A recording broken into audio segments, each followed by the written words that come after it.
The wedding hall glittered under golden lights, but my side of the aisle looked painfully empty. I stood at the altar, bouquet trembling in my hands, my throat tight. Rows of chairs filled with people, but not for me. My so-called family sat together, whispering, smirking, avoiding my eyes. Even my own mom. She folded her arms and leaned back as if she had nothing to do with me at all. Before we begin, drop a comment and tell us, where are you from, and from which city you're watching our videos. And after watching the whole video, don't forget to tell us what would you do in this situation? Be honest. Tell me in the comments below. We read every comment. Let's begin. The sting cut so deep I almost dropped the bouquet. This was supposed to be my day, my moment, but all I felt was humiliation crawling across my skin. I glanced over my shoulder, desperate for just one familiar face. Nobody, not a single person had stood for me when I walked down the aisle. Not even her. Breathe, my husband Adam whispered softly, but his eyes burned with a protective fire. He had seen the way my family had treated me for years, and today was no different. They were making a spectacle out of their cruelty. I forced a smile, but my voice cracked. I can't do this, Adam. Not like this. They're laughing at me. I don't even have a family here. I was ready to step away, to let shame swallow me whole. My mom's smirk deepened, as though she had won. The whispers grew louder, crueler. My cousin snickered. Told you, she's all alone. That's when Adam reached into his pocket, lifted his phone, and showed me the glowing screen. His jaw clenched as he leaned in, his words fierce but steady. Grandpa's here. My chest heaved, confusion flashing across my face. What? But he wasn't supposed to come? Adam only smirked, gripping my hand tighter. Watch. And then, as if on cue, the heavy doors at the back of the hall groaned open. The sound cut through the whispers, through the shallow laughs. Heads turned sharply, gasps followed. Cameras flashed instantly as a figure stepped inside, tall, commanding, dressed in a sharp suit that carried decades of respect and authority. It was my grandfather, the man my family had counted out, the one they thought would never show, the one they assumed had abandoned me just like they did. But there he was. The room shifted in a heartbeat. Everyone who had mocked me just seconds ago stumbled to their feet. Even my mom shot upright, her smug expression dropping into something pale, nervous, almost guilty. Chairs screeched as people stood, because when my grandfather entered a room, everyone stood. I stood frozen, tears blurring my vision. The weight of betrayal still clung to me, but suddenly there was something else, something electric, powerful, alive. Grandpa's voice carried across the hall, deep and steady. Why does my granddaughter stand alone on the most important day of her life? The silence that followed was suffocating. My mom's lips parted, but no words came out. My uncle shifted uncomfortably. My cousin lowered her eyes. I could barely breathe.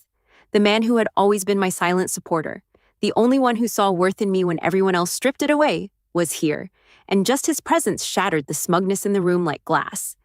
Adam leaned close again, his grip unshakable. You're not alone anymore. Not today, not ever. And for the first time, I lifted my chin and let the tears fall, not of shame, but of a strength that was rising in me, stronger than the weight of their hate. The silence in the wedding hall was so thick it could have suffocated me. My grandfather's voice had cut through every sneer, every whisper, every ounce of poison that had been slung at me since the moment I stepped inside that room. Why does my granddaughter stand alone on the most important day of her life? He repeated, his gaze sweeping across the hall like a storm rolling over a field. Nobody dared to answer. My mother shifted uncomfortably in her seat, her lips pressing into a tight line. My uncle tugged at his tie, suddenly flushed red. The very same cousin who had mocked me just moments earlier dropped her phone into her lap, as if even holding it in his presence was disrespectful.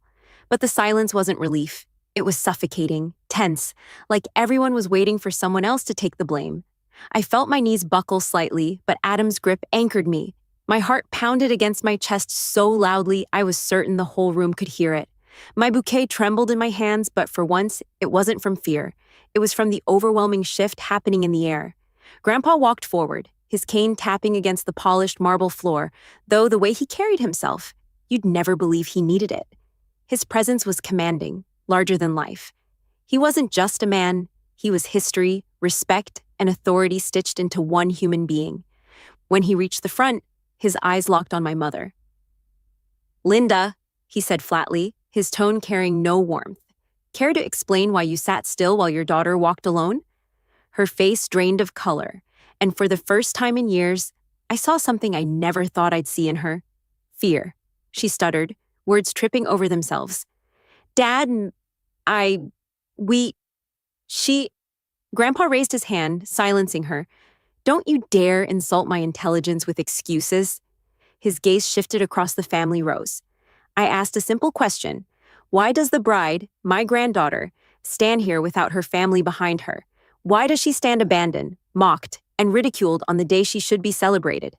The whispers that had filled the hall earlier now turned into pin-drop silence. Finally, my uncle coughed, his voice hoarse. She chose this path, Dad. We tried to tell her. We warned her. She turned her back on family, traditions, on what we wanted for her, and look where it's gotten her. Alone. Alone. That word sliced through me like a blade. My grip on the bouquet tightened, but Grandpa's laughter, sharp and humorless, cracked through the hall. "Alone?" he repeated, his voice echoing. "Is that what you call it? When a woman chooses love over greed, integrity over corruption, strength over dependency, you call that alone? If that's your definition, then shame on all of you." I gasped softly, Adam squeezing my hand tighter. My chest burned with emotion. Grandpa took a step closer, his cane striking the ground harder than before. "Do you think I don't know what you've done? The way you've whispered about her, mocked her, treated her like she was beneath you? I hear things. I see things. And let me tell you, your cruelty hasn't gone unnoticed."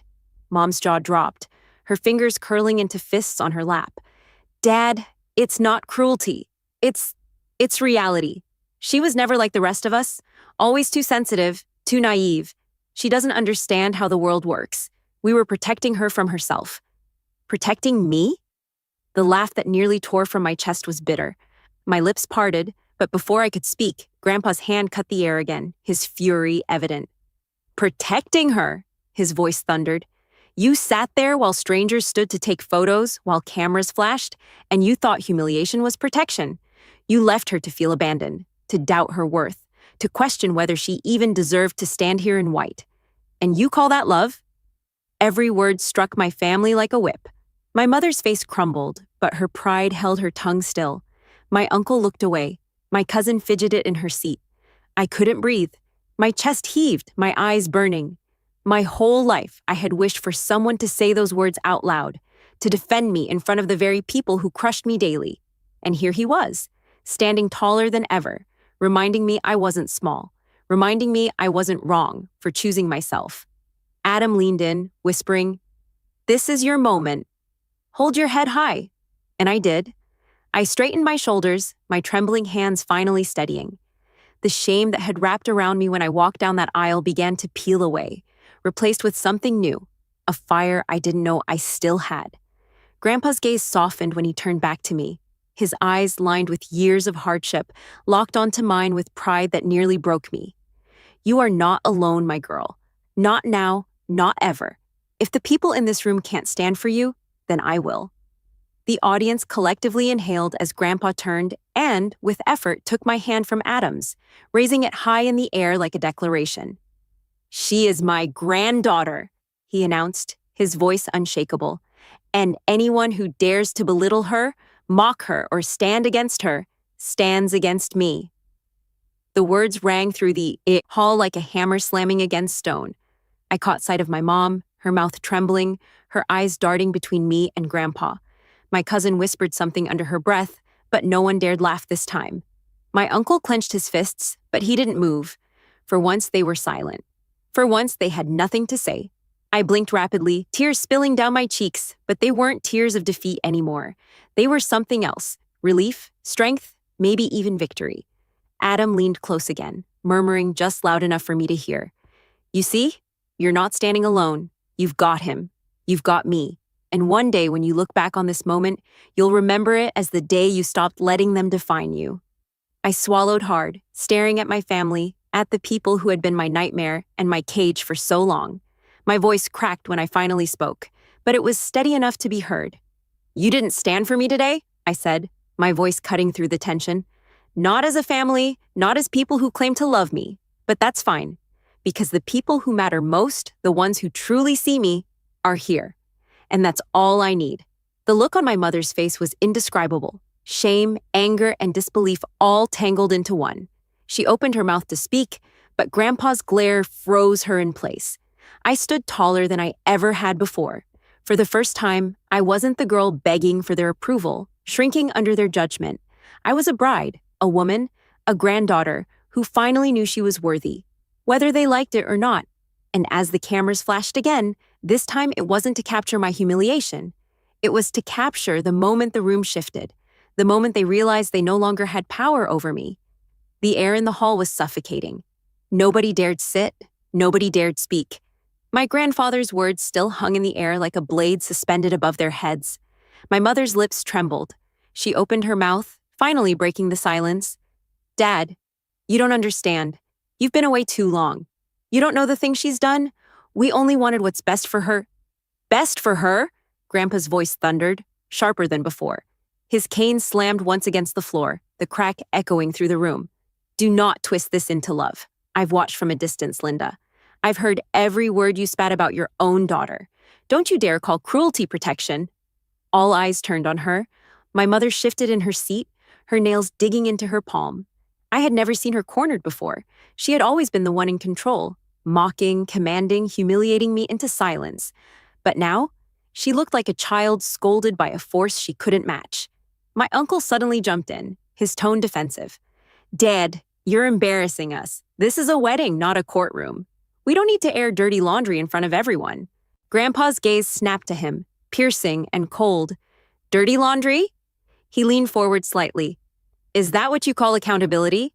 You sit here, stuffing your face at family dinners, mocking her, while you pretend to be a man of success. Shall I remind you how many times you've come begging me for bailouts? Or should I tell the room about the money you borrowed under her name without her consent? A collective gasp swept the hall. My uncle's face went pale, beads of sweat dotting his forehead.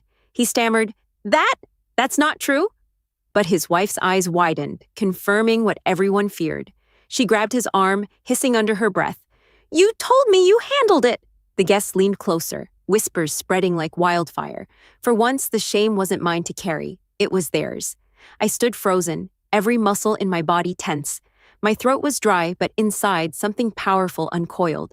For years, they had painted me as weak, naive, unworthy. But right now, the truth was peeling them apart, and I didn't have to lift a finger. Grandpa turned his eyes back to my mother. His voice was quieter now, but sharper, each word slicing like glass. Linda, you told people your daughter was a failure, that she would amount to nothing. You said she wasn't worthy of my name, of this family's respect. You even forbade others from standing for her. Tell me, in what world does a mother destroy her child's dignity on the most sacred day of her life? My mother's breath hitched. She shook her head violently. No, I didn't say that. Yes, you did, Adam cut in, his voice firm. Everyone turned to him. His hand never left mine, his loyalty burning like fire. I heard it myself. The night before the wedding, she called us. She laughed at us, said, Don't expect anyone to stand for her. She's walking down that aisle alone. My chest tightened. I remembered that call. I remembered Adam trying to take the phone from me, but I'd stood there in silence, tears dripping down my cheeks, listening to my own mother plot my humiliation. Now the entire hall knew. My mother's eyes darted wildly, searching for an escape. Her voice cracked. Adam, you're twisting this. Enough. Grandpa's voice was cold, final. You've done enough damage. Every word that leaves your lips digs you deeper into the pit you dug yourself. The room buzzed with tension. Guests exchanged uneasy looks. Some shook their heads in disbelief. My cousin, the one who'd mocked me earlier, stared down at the floor, unable to meet my gaze. For the first time, the shame wasn't mine. It was theirs. I inhaled deeply, my heart pounding with a strange mix of grief and strength. I had spent years chasing their approval, their acceptance, their love. And now, stripped of their masks, I realized I never needed it. Grandpa turned toward the crowd, his hand still resting firmly on mine. You all came here expecting a spectacle, didn't you? His voice was sharp, cutting through the whispers. To see the girl they called weak, alone, abandoned. But what you've witnessed today is not weakness. It's survival. It's dignity. It's strength in the face of betrayal. My tears blurred my vision, but I didn't look away. Cameras flashed again, capturing every moment, every tear, every expression. He raised my hand higher. This woman, my granddaughter, stands here stronger than every lie you've thrown at her. And I will not let her name be dragged another second. The hall erupted, not in laughter, not in whispers, but in something else entirely. Some people clapped hesitantly, others stood taller in respect. A few relatives shifted guiltily, suddenly realizing their silence had been complicity. My mother slumped in her chair, defeated. My uncle fumed, but his shame was too raw to let him speak. My cousin bit her lip, eyes darting nervously toward the cameras capturing everything. For once, the tables had turned. Adam leaned close, his lips brushing my ear. Do you feel that? That's the weight lifting off you. You don't need them anymore? Not now, not ever. I closed my eyes briefly, inhaling the moment. He was right. For so long, I had believed I was less because of them, that without their approval, I was nothing. But now I saw it clearly. They had abandoned me. They had mocked me. They had tried to strip me of my worth. But here I was, married, loved, defended, and standing taller than I ever had. Grandpa placed my hand back into Adam's, his voice gentler now. She has chosen love. And in that choice, she has more wealth, more dignity, and more power than any of you sitting there in judgment. The crowd murmured in agreement. Some nodded. Others looked away, ashamed. I turned toward my mother, my voice steady, trembling only from the release of years of pain. You wanted me to be alone today. You wanted me to break. But look at me, Mom. I didn't break. You did. Her face twisted, tears threatening, but she held them back. For once, she had no weapon, no venom, no mask. The silence after my words was crushing, final. And then, as Adam slipped his arm around my waist, pulling me closer, I felt something I hadn't felt in years. Freedom. The weight of silence pressed against the walls of the hall. My words had landed like stones in still water, rippling across every corner. My mother's eyes shimmered with unshed tears, but her pride wouldn't let them fall. My uncle's face was blotched red, his jaw locked tight. My cousin sat frozen, shame radiating off her in waves. For years, they had all stood over me, voices sharp, laughter cruel, their approval a prize dangled forever out of reach. And now, for the first time, they were the ones shrinking. Grandpa's cane tapped against the floor again, steady, deliberate. The sound pulled every pair of eyes back to him. Enough, he said, his voice carrying the weight of a gavel. This wedding will not be remembered for cruelty. It will be remembered for truth. My heart pounded as he turned to me and Adam, his gaze softening. You've chosen love over approval, and for that, you are stronger than anyone in this room. But today isn't just about vows. It's about setting records straight. The hall buzzed with curiosity. People leaned forward in their seats, anticipation thick in the air. Grandpa reached into his jacket pocket and pulled out a sealed envelope. He held it up, his hand steady despite his age. I didn't come here empty-handed. I came with this. The room shifted. My mother's face drained of color. My uncle stiffened. I frowned, confusion swirling in me. Grandpa tore the seal with deliberate slowness. The rustle of paper was deafening in the silence. He unfolded the document and spoke clearly, each word cutting through the tension. This is my will. Signed. Sealed. Final gasps erupted across the hall. My knees weakened, Adam's arm holding me upright. My mother half rose from her seat. Dad, you can't. This isn't the place. It's exactly the place. Grandpa interrupted, his tone sharp. Because the world deserves to know who I stand with, who I trust, who I believe in. He turned his eyes to me, and for the first time, I saw tears glistening there. And that's her. My throat tightened. Grandpa? I don't. He raised his hand, silencing me with a soft smile.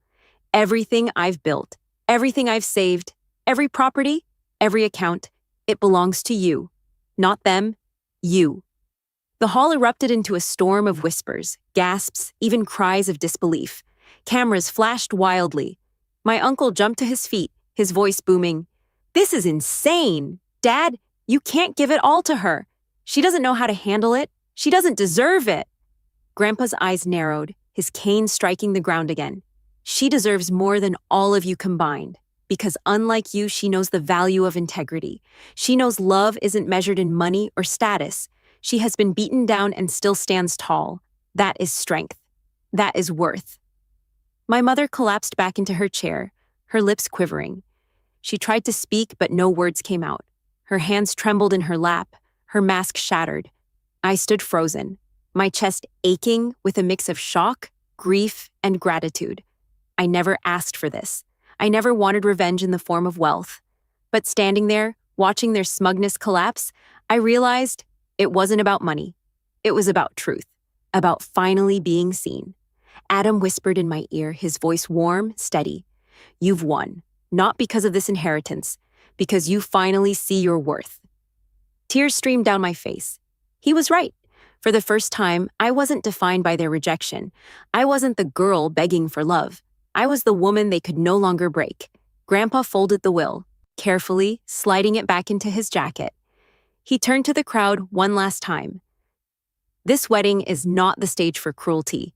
It is the beginning of her future. And let it be known, anyone who doesn't respect her doesn't respect me. The finality in his words struck like thunder. Nobody moved. Nobody spoke. Even the most arrogant of relatives looked away, their faces etched with defeat. Adam squeezed my hand, his eyes glistening. Are you ready to start our life without them holding you back?